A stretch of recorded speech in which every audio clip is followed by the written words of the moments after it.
गांव रापी में किशन और उसकी पत्नी रहते थे। वे निसंतान थे और इसी कारण बहुत दुखी थे। एक दिन पत्नी ने रोते हुए कहा, सभी के बच्चे हैं पर मुझे भी एक संतान चाहिए। कृपया भगवान से प्रार्थना करो कि हमें भी संतान का सुख मिले। कुछ समय बाद उनकी प्रार्थना रंग लाई। किशन की पत्नी को एक संतान हुई, लेकिन वह कोई सामान्य बच्चा नहीं था, वह एक सांप था। एक रिश्तेदार बच्चे को देखकर चौंकी। हे भगवान, ये तो इंसान नहीं सांप है। दूसरे ने कहा, तुम इसे अपना बेटा कैसे पाल सकती हो? इसे तुरंत छोड़ दो, यह तो अपशकुन है। ये एक दिन डंस कर तुम्हें मार डालेगा, किसी ने चेताया। लेकिन किशन की पत्नी किसी की बात नहीं मानी। चाहे वह सांप हो, पर है तो मेरा बेटा, मैं इसे नहीं छोड़ सकती। उसने बेटे की अच्छी परवरिश की। समय बीता, सांप बड़ा हुआ। एक दिन पत्नी ने कहा, हमें अपने बेटे की शादी के बारे में सोचना चाहिए। किशन चकित हुआ, कोई अपनी बेटी की शादी सांप से क्यों करेगा? पत्नी को दुख हुआ। अपने बेटे के लिए वह बहुत चिंतित थी। किशन ने पत्नी का दुहक देखा और तय किया कि वह किसी लड़की की खोज में शहर जाएगा जहां उसका पुराना मित्र रहता था। मित्र ने पूछा, किशन, इतनी दूर कैसे आना हुआ?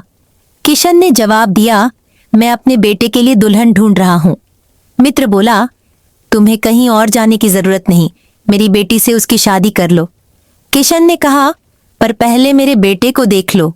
मित्र बोला, तुम मेरे पुराने दोस्त हो, मुझे देखने की कोई जरूरत नहीं। शादी तय हो गई। लड़की की सहेलियां बोली, तू सांप से शादी करेगी, तेरा जीवन बर्बाद हो जाएगा। लड़की बोली, मैं पिता के फैसले का सम्मान करूंगी, जो होता है अच्छे के लिए होता है। शादी हो गई।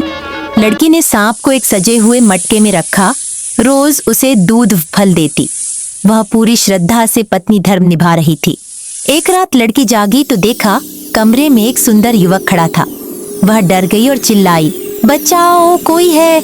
युवक बोला, डरो मत, मैं तुम्हारा पति हूँ। लड़की ने पूछा, मैं कैसे मानूं? युवक सांप की खाल में गया और फिर बाहर आया। अब लड़की को विश्वास हुआ। वह बेहद खुश हो गई और खुशी से उसे गले लगा लिया। किशन ने यह सब देख लिया। वह दौड़कर आया और सांप की खाल को जला दिया। युवक बोला, पिताजी, आपने मुझे श्राप से मुक्त किया।